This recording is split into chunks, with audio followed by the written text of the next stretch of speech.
everybody. Welcome back. I'm back in my kitchen because it's easier and it's a little more comfortable for me because I'm not great with all the technology, so I appreciate you appreciate your patience and thank you for all the notes. I'm gonna get back to them,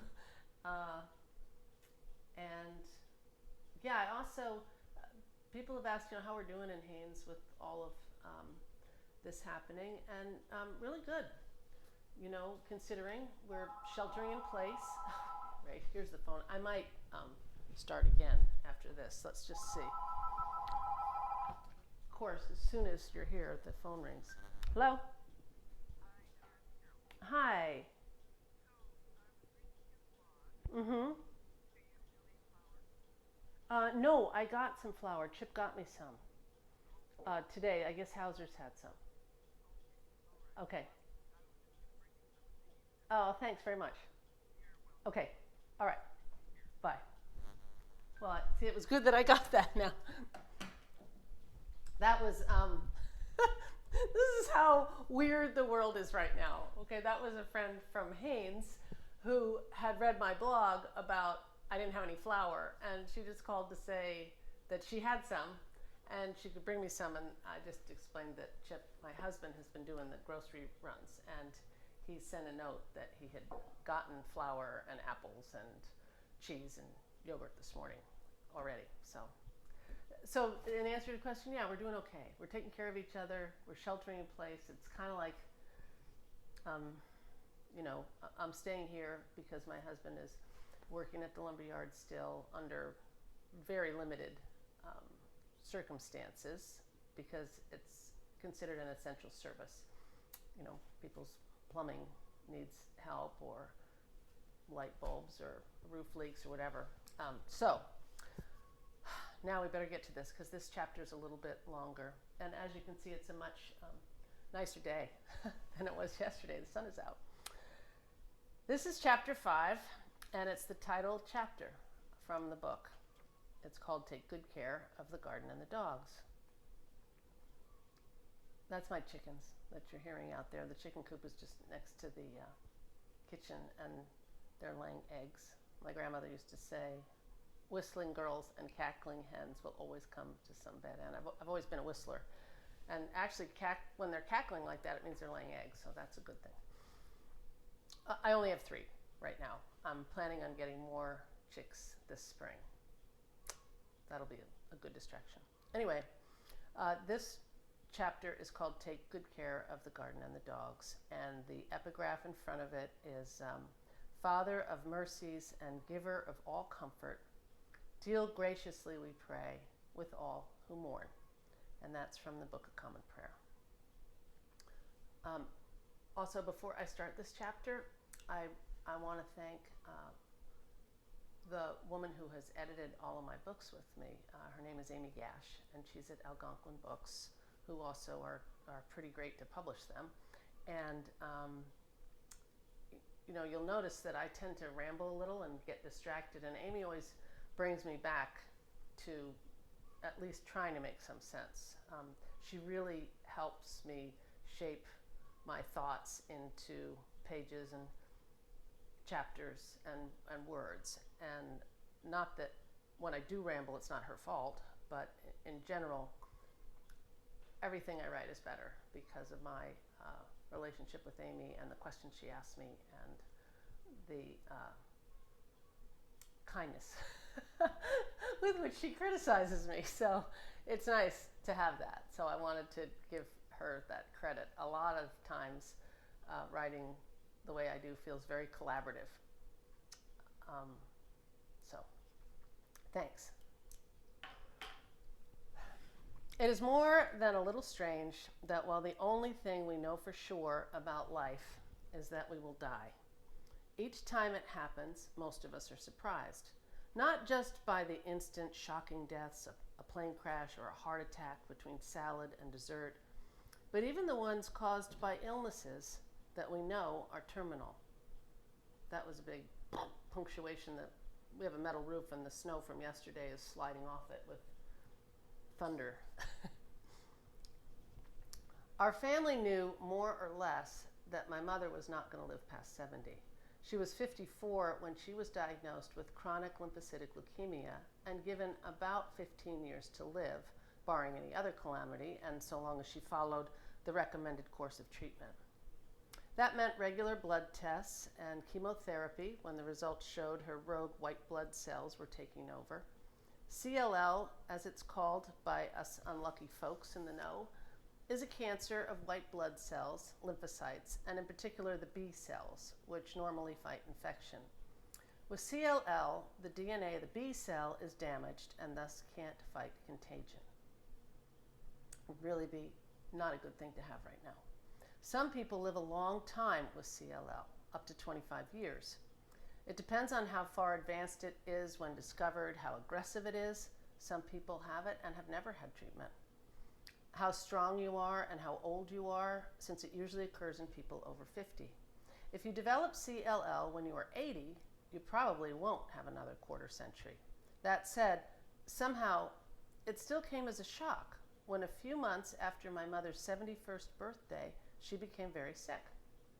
The real surprise, though, was that she didn't say, "I'm ready to die, I've had a good life, let's skip the medical gymnastics and call it a day." In mid-February, we learned that her course of chemotherapy, which had left her hairless and weak, was not working. My own recovery had been working, and the only good thing about the timing of my mother's illness was that I was strong enough, my broken pelvis sufficiently on the mend, for me to travel from Alaska to New York to be with her. Way back when my mother was about the same age I am now, she had chosen to manage rather than attempt to cure her type of leukemia. When you're in your 50s, 70 can seem like forever. We all kind of forgot about her deadline, partly because she seemed so healthy and partly because she never mentioned it. There were monthly blood draws, and when results warranted, she would be given a mild oral chemotherapy to ensure white and red cells were at the levels that they needed to be. She remained so fit that while I was in the hospital after my accident, she was too, except she was recovering from a hip replacement she had elected to go through in order to play golf without pain. She won another club championship that summer. 10 months later, she was fighting, really fighting, for her life. I never worked up the courage to speak to my mother about choosing hospice care, even though I'm now a hospice volunteer. I never told her about the hospice philosophy, which is linked to the belief that death is a natural part of life, that it can be managed so people can remain alert and as pain-free as possible until the end, and that death is as much a spiritual and emotional experience as it is a physical one for all involved. If I had said that, though, I'm pretty sure my mother would have replied, "You must be joking." And that's okay. It was her life and it would be her death, and the very least I could do was not make her do it my way. If dying isn't an excuse to put your own wishes first, what is? Whenever I talked to Mom on the phone, she'd say she was a little anemic. When Dad called after she was asleep, he'd tell me that she was really sick and that nothing was making her better. I asked him if I could come. No, I asked him if I should come. "Could you?" he asked. "That would be great." I love my father, and he had rarely requested much, so I booked a flight to New York and a week later moved into the guest room of my parents' Dutchess County farmhouse. Right away, we decided that my sister Kathleen, who lives with her family on the same farm as my parents, and I would find out how much time my mother had to live. We would ask the doctor what the prognosis was, as my father kept calling it. There's Chip's cuckoo clock again. It's noon. For some reason, I'm doing these at the same time every day. My dad is like us. He's a schedule man, and maybe that's why I stick to these things. Anyway, back to the story. So Kathleen and I decided that we would ask the doctor what the prognosis was, as my father kept calling it. Dad had tried to figure out himself, but his inquiries to doctors about white blood cells, hemoglobin, and types of treatment drove my mother batty. especially the way he wrote everything down in his pocket diary and reread the notes at the breakfast table each morning, hypothesizing on their meaning. He knew everything except what really mattered. Kathleen and I would take my mother to her next appointment and speak with the doctor privately. We cleared this arrangement with my mother, who agreed. The doctor's clinic was in a pretty, antique white house on a leafy street in nearby Sharon, Connecticut. The plan was for Kathleen and me to ask him a few questions about my mother. Was she dying? Would she get well? What can we expect? Was it hospice time? While we sat in the waiting room, which looked more like a prep school admissions office than a health clinic, reading Joan Didion's The Year of Magical Thinking. While my mom sat in the waiting room reading Joan Didion's The Year of Magical Thinking. I know I've got this funny piece of hair that's blocking my eye. Do you think this is just a way for me to try to avoid reading something that's a little difficult? Okay. My sister had bought the book for my mother as a Christmas gift, but changed her mind after the downturn in her health. My mother had spied it on Kathleen's kitchen counter and said she wanted to read it. When Kathleen suggested that it might not be the best book right now, it is, after all, about the sudden death of Didion's husband, followed by the death of her only daughter, my mother replied, "Kathleen, I'm not dying. No one in our family is." As I said, the plan was for a private discussion with the doctor, but my mother decided to come into the office with us. The doctor held my mother's hand and told us how courageous she was. My sister and I looked at those overlapped hands with wonder. We already knew that my mother was strong and brave. This softness was a surprise. We had never held my mother's hands like that. She never held ours that way either. I was a little jealous, and I could tell Kathleen was too. We made, what the hell, eye contact. Then the doctor told us, while looking earnestly at our mother, that the treatments hadn't worked. However, he had faith in an experimental new biological therapy. I think it was something about replacing the damaged B cells with healthy ones. My sister, along with my father, was becoming an expert in all of this, thanks to the Merck manual. I remained, perhaps willfully, confused by medical terminology. I am apparently my mother's daughter, as I'd rather not know. The doctor wanted to start the next day. He would deliver the treatment intravenously from one of the comfortable recliners in what was really the living room of his clinic house. It was all very uninstitutional.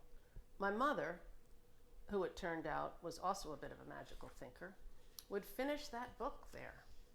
Joan Didion is an Episcopalian, as was my mother, who must have appreciated the references to the Cathedral Church of St. John the Divine in Manhattan. Did you just read the other day that that church is going to be turned into a hospital? Think about that for a minute. She must have nodded her head with understanding when Didion quoted from the burial service in the Book of Common Prayer, "In the midst of life we are in death." She must have, although she never said so. Her doctor never did answer our unspoken questions either. He didn't blurt out, "If this works, your mother will have 6 more months," or "If this doesn't work, she's looking at 2 to 4 months," or even, "If this works, she'll have to replace the other hip." He did ask my mother if she had any questions. She said no. For the next several days, I took my mother to her treatments. Then we rested and waited a week until another round of tests would determine if they had worked. One afternoon, while she was lying on the sofa by the fire, a country neighbor came by, an elderly woman I didn't know and with whom my mother had only recently become acquainted. She brought a blue and white cash pot for my mother's flowers. Mom was a great gardener, and when I was young, kept a greenhouse full of orchids in our backyard on Long Island. That afternoon, blue hydrangeas, hyacinths, and red geraniums bloomed on the library table abutting the sofa. Sun streamed in the tall windows of the barn-like room. The spry, gray-haired gal, she was in her 80s, gave my mother the pot, announcing almost cheerfully that she had just been told she had only months to live and was giving away all her possessions to people now, rather than wait for her family to do so after she died. She knew my mother liked flowers and thought she could use a pretty container. After she left, in a hurry, because she apparently had a car full of treasures to distribute, my mother laughed and said that if she were ever dying, she'd like to do the same thing. My mother had always been a walker, taking long, hard treks for an hour or two daily. All three of her daughters also favor the brisk walks that the men in our family jokingly compare to the Bataan Death March. One afternoon, I realized that they had it wrong. Those long walks weren't death marches. It was my mom's new, short, slow ones that were, and there wasn't anything funny about them. Mom and I were walking carefully back from her mailbox over the hill crest of the dirt road between a hayfield and a herd of black Angus cattle when Reggie pulled up next to us.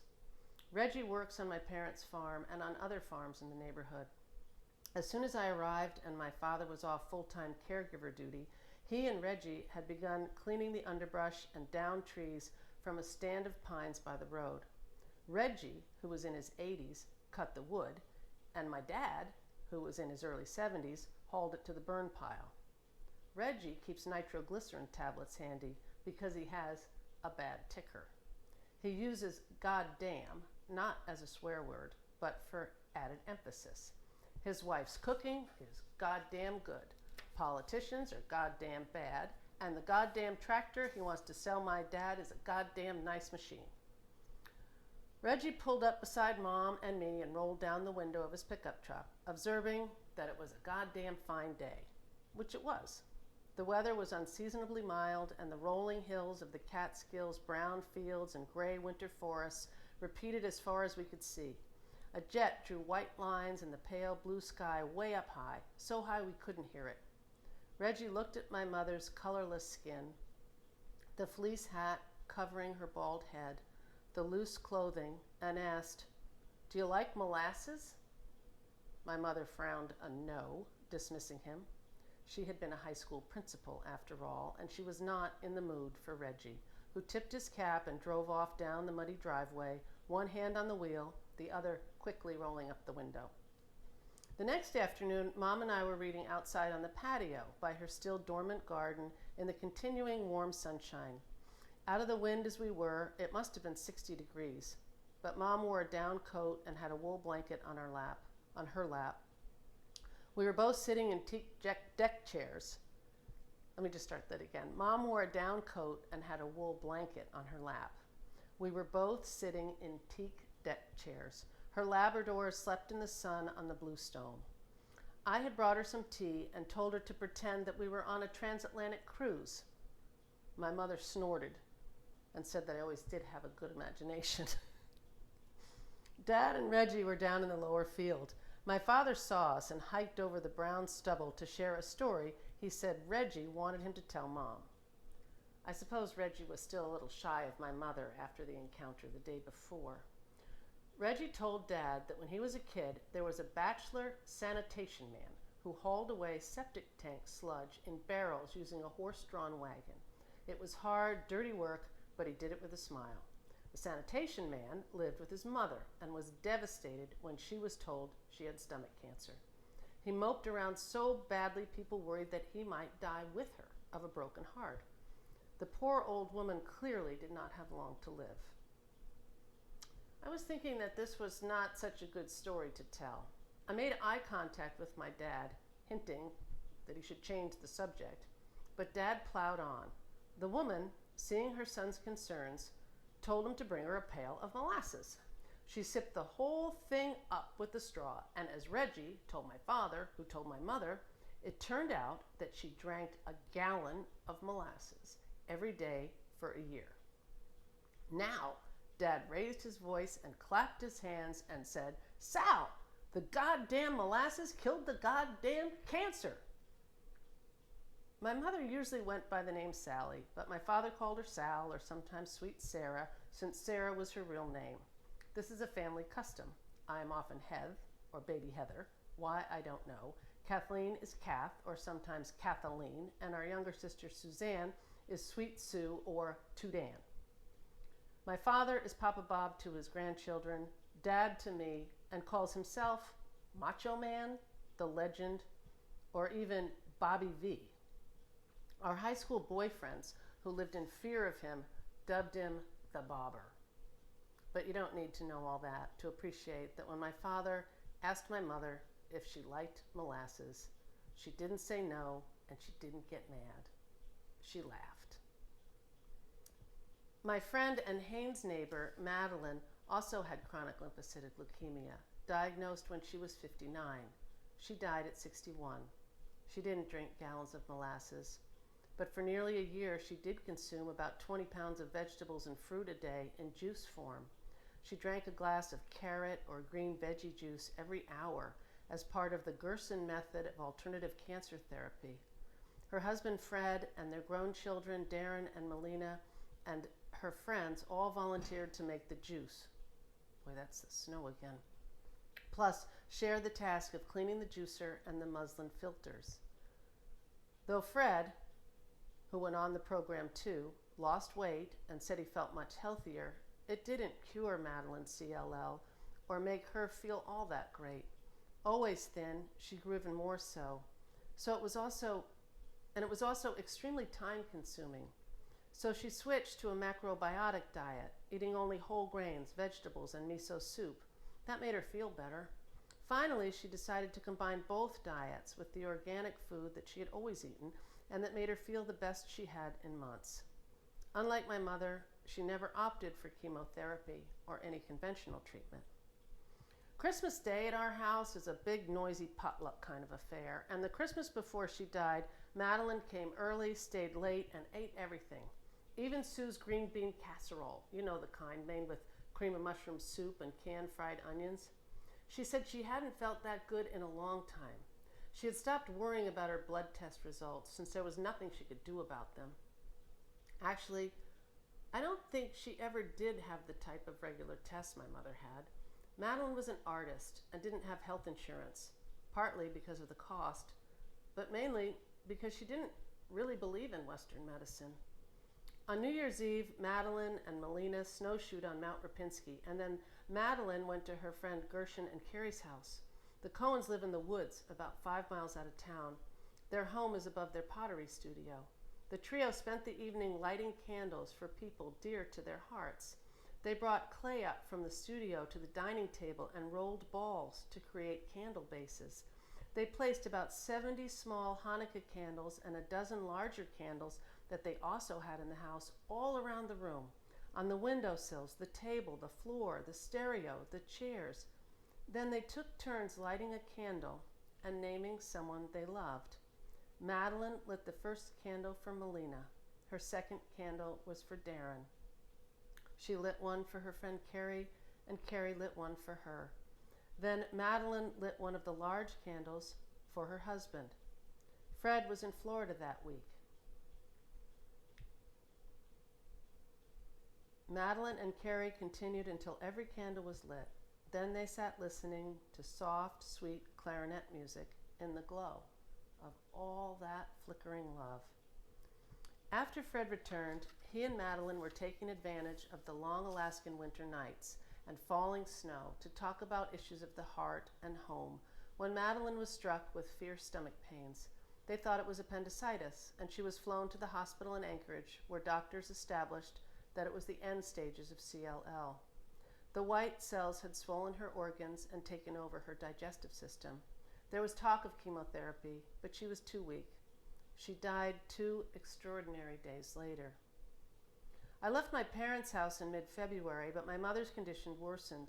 My youngest sister, Suzanne, flew in to help her through a splenectomy. When she needed to return to her younger family, I arrived to help my mother die, or so I thought. But Mom was not interested in dying. In fact, she worked as hard as she could at staying alive. There were more tests, surgery, medications, a ventilator. Everything doctors and hospitals could do, and all with my mother's blessing. As Travis Reed had said about my own survival, she too had the kind of will to live that made her fight death a lot harder than some people would have.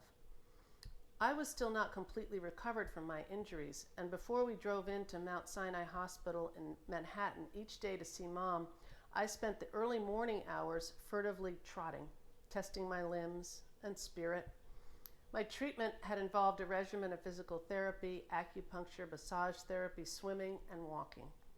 I looked okay, but I had to think about where to place my still numb right foot with each step. Despite arthritis, my dad also works out every day. All through my mother's hospitalization, he never broke his routine. Maybe Dad's hobbled gait and dogged determination gave me the nerve to try out my running legs. Still, on those mornings, we went our separate ways, both glad for the time outside and that no one was with us to witness the struggle we were having emotionally with Mom's leaving and physically with our own aging and broken bodies.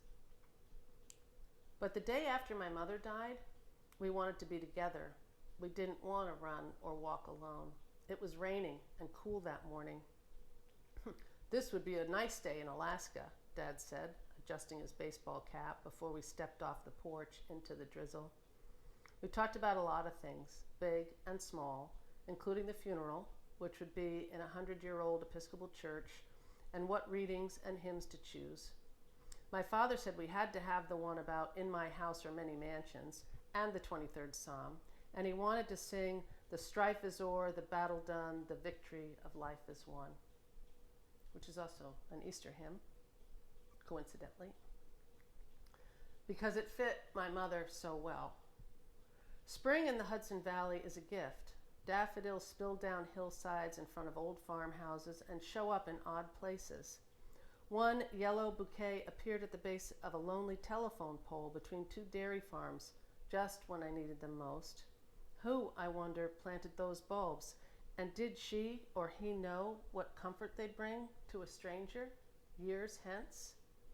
In my garden, I have transplanted daylilies from my mother's yard and dwarf blue columbine that originated in Madeline's garden. I also have big orange Asiatic lilies, which grow in just about every garden in Haines, or used to. They supposedly came here with Chinese cannery workers in the 19th century. Sometimes you see them in the bushes by the beach, marking old cabin sites. Sometimes they are all that remain of a garden or a gardener. I like how hardy they are and how cheerful and eternal. In New York, I had been spending sleepless nights unable to shake the images of my mother in her last days. She was supposed to die a weathered old gal on the golf course, digging in her garden, or even dozing by the fire after dinner in a Shetland sweater with a book on her chest. Not all pale and blotchy and hairless in an ugly old hospital gown with daffodils in a jar on her windowsill. They were meant to brighten up her room, but they looked too out of place surrounded by all that plastic and metal. In the 10 days since we had taken my mother off life support, she had tenaciously hung on to life. She never really regained consciousness. She never really spoke. And there was that one eyebrow I told you about, the one that was perpetually raised in a question mark, which gave her a worried look. But that was all. My mother was a lifelong churchgoer, a devout Episcopalian. She believed in Jesus and heaven, all of it. She went to Bible study class and sang in the choir. All I can think of is that maybe there was one thing she had wanted to tell us before she left, and that's why she refused to let go. Had she been waiting for something? My mother's heart wouldn't quit, even though everything else had.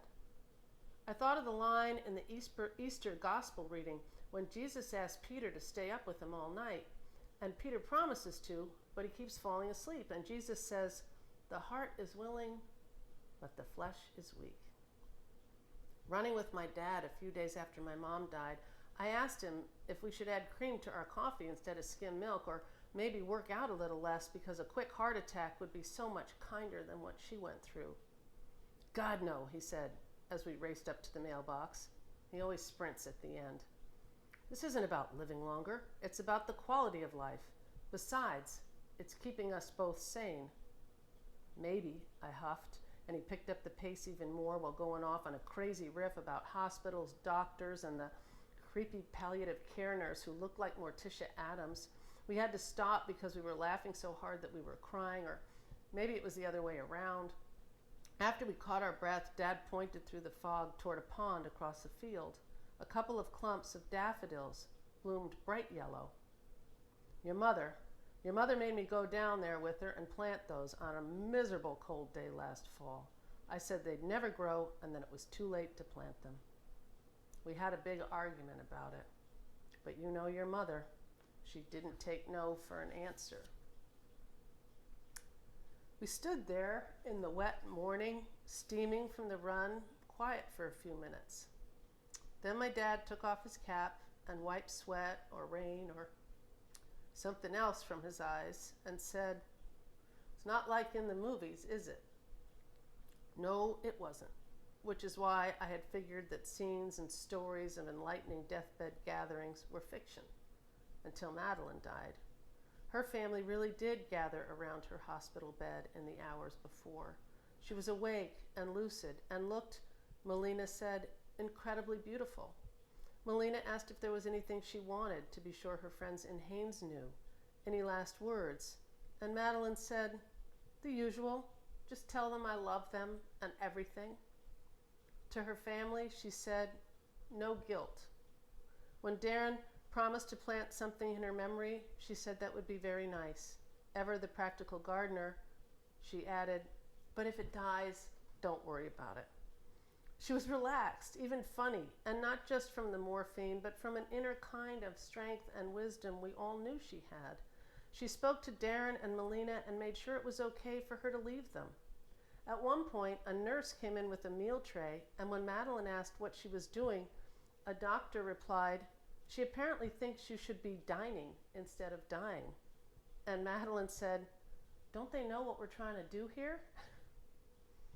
Madeline's much photographed flower, fruit, and vegetable garden overlooking the Port Chilkoot dock was in her front yard. There were pink foxgloves, blue delphiniums, mounds of lavender, which is hard to grow in this climate, raspberries, strawberries, poppies, and Sitka roses. She grew garlic and Brussels sprouts, greens and carrots, peas and beans. Her lawn was shaded by sweet cherry and heirloom apple trees. Pots of brightly colored annuals decorated her porch. There was even a white picket fence and winding brick path. It was, in many ways, Haines' front yard. It was, and I should say it still is, as her family tends it today, one of the first places cruise ship passengers visited and where neighbors gathered on summer afternoons. Since 1981, she and Fred, and later the children, had lived, worked, and gardened on Soapsuds Alley in their historic home, first as renters, then as owners, turning the house, their Wild Iris art shop, and especially the place known as Madeline's Garden, into a natural and artistic haven. Madeline was talented, but she was truly humble about her accomplishments, especially her great green thumb. A committed composter, she gave the dirt all the credit. Just about everything in Madeline's home and garden was beautiful and useful. Her tiny art studio was adjacent to her kitchen. In it, she made cards, t-shirts, paintings, prints, drawings, and jewelry that were sold in the shop on the other side of her living room. Her garden was a kind of painting, too. Well before Madeline even became ill, she donated a print to Hospice of Haines for a fundraiser. It was of a pastel that she had drawn of the garden and which Hospice of Haines printed on coffee mugs. For Madeline's service, the Chilkat Center Theater was overflowing and the stage was full of flowers. Frankie Jones and her mother Linda and sister Jessie shipped them up from Seattle and arranged them to look like Madeline's garden. When someone dies in Haines, donations to a local cause are usually given in lieu of flowers. But you couldn't separate Madeline from flowers in life or in death. The women's choir, in which both Melina and I are members, all wore Madeline's sparkling necklaces as we sang Dona Nobis Pacem, which means grant us peace, and an Irish tune using Emily Dickinson's poem about hope being the thing with feathers that perches in the soul as lyrics. I gave the eulogy, a first for me. Lori, the acupuncturist, read a Mary Oliver poem and asked everyone to be quiet for a long moment of silence. although she told parents it was okay to let little children play or talk or cry because it's their nature. Afterward, Chip said the sounds the babies made in the stillness reminded him of the way birds sound in a garden. They were chirping, he said. I really liked that part. Pizza Joe read a poem he had composed in Madeline's honor, noting that even the bugs left Madeline's garden alone and that God had a new gardener now. There was a slideshow during which Deborah played the piano. The service ended with Nancy Nash, her husband and Becky's are related, and her daughter Amelia performing that Beatles song that goes, In My Life I've Loved You More. A beautiful tune about all the people we love in our lives and how some are dead and some are living. I heard it with new ears and thought how wise those 4 boys from Liverpool were when they wrote and recorded that.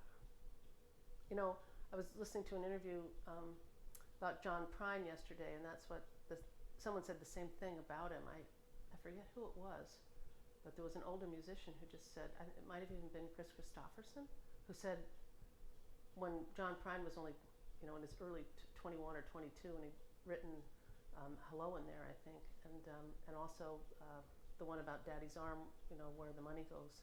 And I said, how could he be so smart and so young? Sometimes art just flows through people, doesn't it? Or wisdom, I guess. Anyway, writing Madeline's obituary, I learned that after graduating from the University of Illinois with a BA in art, she worked for WGN-TV in Chicago as a set designer, and that our Madeline, who never watched television, actually designed the set of the original Phil Donahue show. I also learned that, this is stunning, that she was walking down LaSalle Street one day when a man jumped to his death from a building, literally landing right behind her. See, this is why I told JJ that anything that you imagine can happen, and it might. That happened. Shortly after that, in August 1974, her purse was snatched, and she chased the thieves and got it back. Well, it was no wonder that she took both those events as signs that she should leave Chicago, and soon. She and Fred were dating at the time, and he came to the same conclusion. 3 years and 180,000 miles later, they had car camped and hiked in all of the lower 48 states, driving in Fred's 1972 Capri. Alaska was the 49th state and the final stop. Madeline loved Haines, and they stayed. They had paused long enough in Louisville, Kentucky, to be married by a minister in a cemetery chapel. Madeline, always a good dresser, wore a form-fitting short blue dress. Flamboyant Fred had on a textured tie and a wild plaid sport coat. Madeline taught her children what she knew, but praised them even when they didn't exactly model her own style. Of Melina's paintings, she often said with pride that they were way out there. At her deathbed, Melina read Madeline a note from her friend Linda, the same Linda who arranged the flowers for her service and who also helped care for Madeline during her week juicing diet days. In the note, Linda wrote that Jesus was waiting in heaven for Madeline with his arms wide open. Madeline replied, "Yes, I know. And all of the other ones are too." Her ashes were at her service in a wooden urn, turned and carved by friends. Some would be scattered on Mount Rapinski, some in her garden, some might stay on the shelf in her home. Her family and friends aren't ready to part with all of Madeline just yet. My father kept my mother's ashes for a while too, scattering some in her rose bushes and planting some by a paper birch tree, before burying the rest that fall in the family plot at the Woodlawn Cemetery in the Bronx. In the urn with the ashes, he also put sheet music for the piano, the program from her funeral back in April, a golf tee and a ball marker, the name tags of her beloved labs, and his finisher's medal from the New York City Marathon. I believe, as Thornton Wilder wrote in Our Town, that there is surely something eternal about every human being. I do. And I even believe in heaven. But sometimes that isn't enough, which may explain the folded and well-creased 8.5 by 11-inch piece of paper wedged into my wallet with the heading Treatment Day Snacks. It's a form listing food and drinks suitable for counteracting or avoiding the side effects of chemotherapy. On the back, in my mother's oh-so-familiar handwriting, are her last grocery lists. She used up the whole page, folding and refolding with each shopping reminder. One fold reveals apricots, cukes, small garbage bags, pie for dessert. My mother wasn't a baker, but she did like something sweet after dinner. Another fold lists leeks, lettuce, bread. Turn it over, and there's a new list. Were green tea, Comet cleanser, and grapefruits in her basket on her final trip to the store? Or were baking potatoes, OJ, and coffee? I have kept my mother's shopping lists because I cannot bear not to, and because it reminds me how quickly we go from here to gone. Also, there is something so brave about keeping the kitchen stocked when you're dying. I found the paper in the pocket of her raincoat, the knee-length model I usually don't wear. I favor rain jackets and pants with rubber boots, the kind of rain gear made for Southeast Alaska, where Madeline once gardened and walked to the grocery store in the windy wet, and where I continue to. But when we were cleaning out my mother's closet after her funeral, my father asked me to take it, so I did. Lately, I've been thinking a lot about the way my mother died and the way Madeline died, and I had been a little angry that my mother never mentioned death before she fell into a coma, that she didn't say goodbye or speak final wise words. She didn't even go out holding our hands. She died in her sleep, all alone, right after we had left the hospital to have lunch. But before her last surgery, which she requested in order to find out what was causing her lungs to fill with fluid, my dad sat next to her gurney in the pre-operating room. He asked her if there was anything she wanted him to know. Anything at all she wanted to be sure her family and friends knew, just in case. She was intubated and couldn't speak. She didn't say, as Madeline had, that she loved us.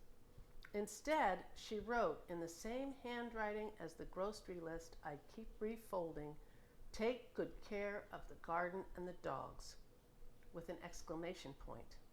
It was the last coherent communication we had with her. I have been putting my garden to bed for the winter. It's a long way from my mother's upstate New York farm, but out here in the yard, I feel close to her. We had gardening in common. She was a much better gardener than I am, but at least I try. I missed the small burial service for her urn because I was at the state cross-country running championships with the team that I coach. This year, that team includes two of my daughters, JJ and Stoli. They are, in some startling ways, much like my mother. JJ is so cool under pressure, unflappable, and Stoli is musical. I better get that, but then I'll come back, I promise. Sorry. Oh.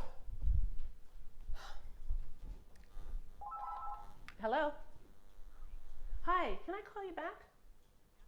I'm recording. I was just talking about you. Bye. That was JJ. She's taking a walk, and she always calls me when she's walking. That's how I know. And what's interesting about JJ and my mother now is that JJ's also a school principal now. And she just had a baby a couple of days ago named Amelia Ann. Not a couple days ago. Sorry, now it's March 16th. I was in Juneau and cut the cord, but that's all part of this. So this is important. So I'm going to just get to this, and then you can have the rest of your evening or day. What I wanted to say then was that the cross-country team this year includes two of my daughters, JJ and Stoli. That is this year in the book. They are, in some startling ways, much like my mother. JJ is so cool under pressure, unflappable, and Stoli is musical. She plays the piano like my mother did, and sometimes when she can't work out the fingering to a new piece, says, "Oh, nuts," just like she heard my mother say. She's been playing one of my mother's favorite Beethoven sonatas, and I can hear it now through the open window. This change of seasons means I light the wood stove to take the chill out each evening, but by midday, the house is hot enough to open a window or two. I have windows open today and the stove going. I look up at the clouds and tell Mom about the cross-country race and how well her granddaughters ran. I tell her some other news too, as I bring in the geraniums from the window boxes and push the wheelbarrow down the path to the beach to gather seaweed for mulch. Tearing down the dead pea vines is satisfying work, but pulling up a handful of the last sweet carrots is like saying goodbye to someone I love. I don't look in the empty holes. I can't do it without thinking of all the people who once filled up my life and now have left it a little emptier. As the song goes, I've loved them all.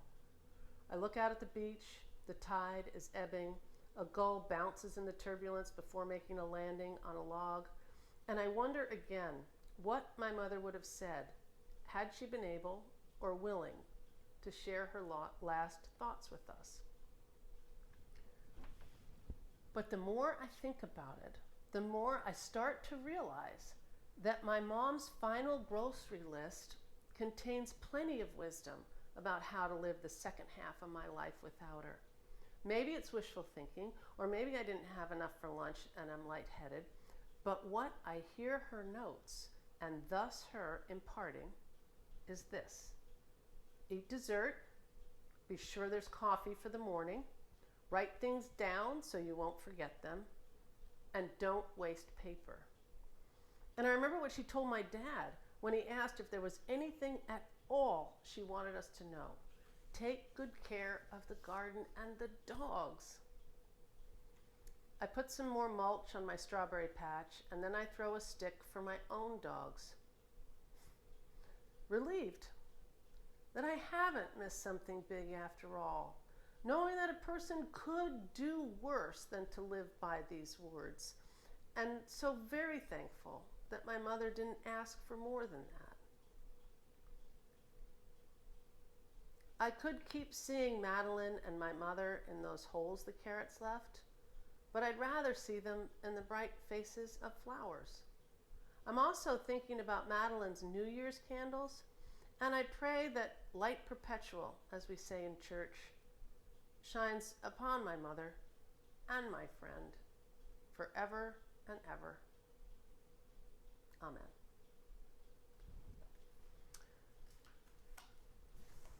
And I think that's where I'm going to stop today. I'm sometimes surprised myself by what I have written down here, and I hope it doesn't sound too crazy to you and that it resonates.